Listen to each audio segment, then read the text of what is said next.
O Pelé hoje em dia não iria jogar nem metade. O Pelé não ia fazer 1000 gols. O Pelé ia sim jogar tudo que ele jogou, ia fazer mais, se bobear, ia fazer 2000 gols.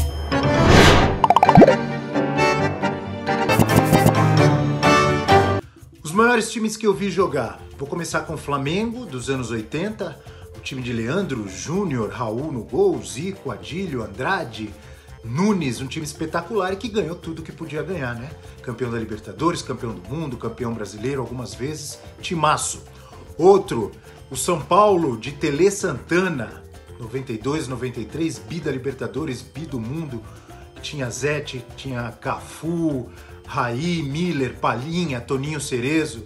Era uma delícia ver aquele tricolor jogar. Quem gosta de futebol e teve a oportunidade de assistir, jamais esquece, mesmo quem não é São Paulino, hein? E eu vou fechar com um time estrangeiro também que me encantou, o Milan, comandado pelo Arrigo Sacchi, final dos anos 80, comecinho dos 90, também ganhou tudo, ganhou a Champions League, e era um timaço, né? Tinha Maldini, Baresi, Costa Curta, Donadoni, Ancelotti, além do trio de holandeses maravilhosos com Rijkaard, Van Basten e Ruud Gullit. Era maravilhoso, eles não deixavam o adversário respirar, pressionavam e atacavam também com uma velocidade, com uma categoria, um timaço recheado de craques. Aí a seleção brasileira de 82, que era também um timaço recheado de craques, infelizmente não ganhou o título. Outras seleções, claro, as seleções de 2002, de 94 foram campeãs, mas eu fico com esses times aí e essas seleções. Um time superestimado, aquele Real Madrid dos Galácticos, David Beckham, Ronaldo, Figo, etc e tal, e que não jogou nem metade do futebol que todo mundo esperava que eles pudessem jogar, e também não ganhou os títulos que todos esperavam que eles iriam ganhar. Era um time com muitas estrelas, bilionário, mas que deixou a desejar, decepcionou. Poderia ter rendido muito mais. Foi superestimado. Os Galácticos do Real Madrid. Um jogador ou alguns jogadores superestimados? David Beckham. David Beckham. Ah, Bel Neto, você tá maluco? Não tô maluco. David Beckham foi um grande jogador, defendeu a seleção inglesa, o Manchester United, o Real Madrid, mas na minha visão não foi aquele craque que muita gente dizia que ele era. Tinha muito marketing, era um galã, a mulherada suspirava quando David Beckham estava em campo, etc e tal. Era casado também com uma celebridade, uma grande cantora, enfim. Mas eu acho que não era aquele super craque que muita gente dizia. Outros brasileiros, posso citar Paulo Henrique Ganso, se esperava muito dele. Começou arrebentando no Santos, depois caiu demais. O próprio Luan do Grêmio. São alguns desses jogadores, na minha opinião, superestimados.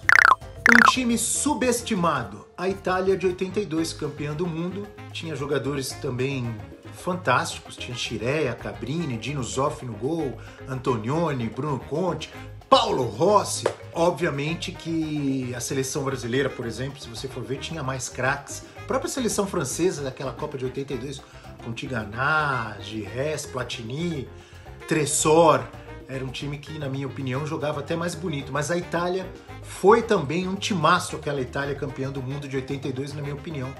Um time subestimado. Um jogador subestimado? Ah, não tenho dúvida, Rivaldo. O Rivaldo, ele jogou demais com todas as camisas que ele vestiu praticamente. Mojimirim ele começou arrebentando. No Corinthians ele jogou muita bola. No Palmeiras ele destruiu. Absurdo que o Rivaldo jogou no Palmeiras. No La Coruña, no Barcelona. Na seleção brasileira ele foi o cara em 2 Copas do Mundo. 98 jogou demais, apesar da gente ter perdido a final para a França. Em 2002, ao lado do Ronaldo, os 2 melhores jogadores da Copa para mim. O Rivaldo, na minha opinião, é subestimado. Um cracaço, foi um monstro. E a gente devia falar muito mais, idolatrar muito mais o Rivaldo. Que jogador de bola.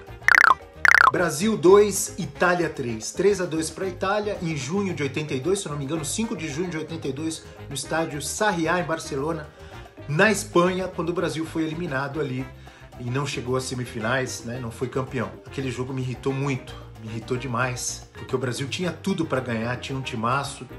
Tinha mais time que a Itália também era um super time, mas o Brasil estava encantando naquela Copa e foi atrás do resultado 2 vezes, aquele gol do Falcão maravilhoso, uma comemoração absurda, o Brasil fazia gol, Paulo Rossi ia lá e fazia outro, E o Zoff, que defesa que ele fez lá no final do jogo, numa cabeçada do Oscar.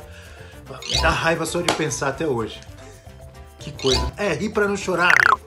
Um jogo que me fez chorar, o mesmo. Aquela derrota do Brasil pra Itália em 82, eu lembro que eu tava assistindo na casa dos meus pais. E era aquele clima de festas, ruas pintadas, e música, e voa canarinho, voa, e etc e tal. O Brasil com um timaço de bola. E aquela derrota me deixou frustrado e triste. Eu chorei muito naquele dia, logo depois da vitória da Itália sobre o Brasil.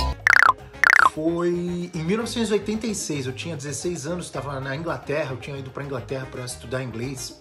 Passei 2 meses lá, enfim. E na escola tinha muitos argentinos e tinha também brasileiros. E eu lembro que um dia depois da aula, tava todo mundo lá reunido e tal, e aí começou uma discussão, os argentinos dizendo que o Maradona é o melhor do mundo, o mais grande, etc e tal, e os brasileiros defendendo o Zico, que na época também arrebentava, né? Era o camisa 10 da seleção. Ainda bem que essa discussão foi em janeiro de 1986, porque alguns meses depois o Maradona arrebentou naquela Copa do Mundo no México e levou a Argentina ao 2º título mundial. Mas aquele dia o bicho pegou, hein? Eram os argentinos de um lado, os brasileiros comigo ali do outro, e a discussão, amigo, foi quente, pegou fogo.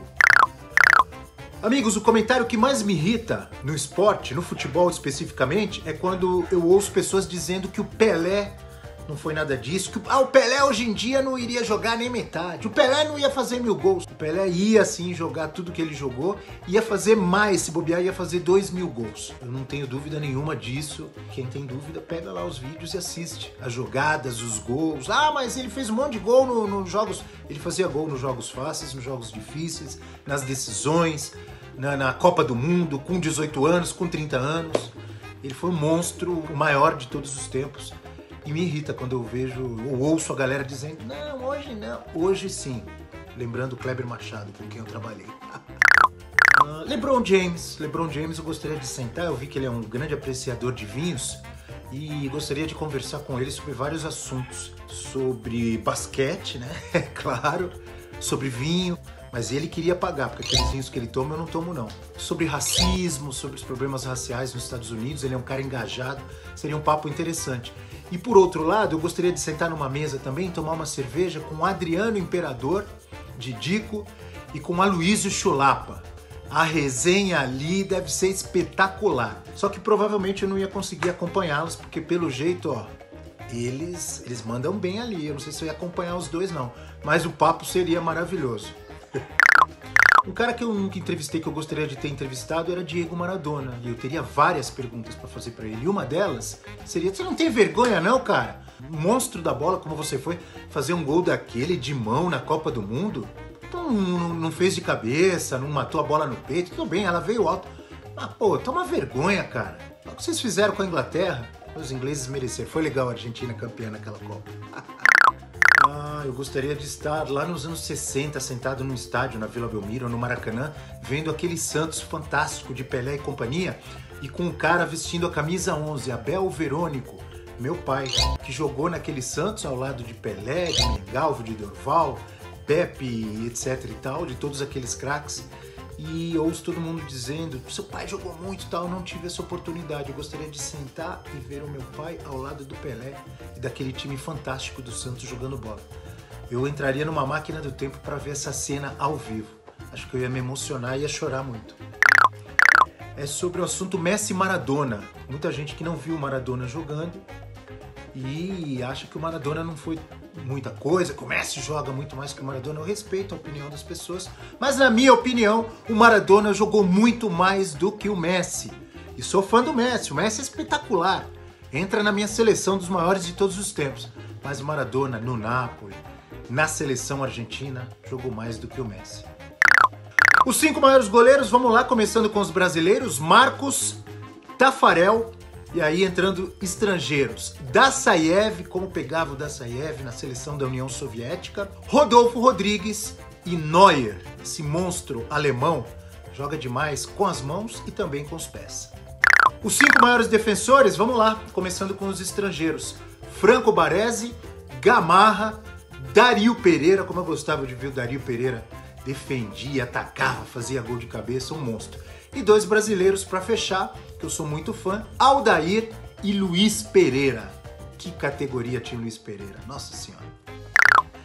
Os meio-campistas, Zico, Zidane, Maradona, Cruyff e Paulo Roberto Falcão. Os que eu vi jogar. Só monstro. Nos atacantes, vou começar com os 2 maiores de todos os tempos para mim brasileiros, que eu vi jogar, Ronaldo e Romário. O baixinho era espetacular. E mais 3 estrangeiros, Messi, CR7 e Marco van Basten. O holandês, pena que ele machucou o joelho, poderia ter feito mais ali muitos gols, jogava demais o Van Basten. Qual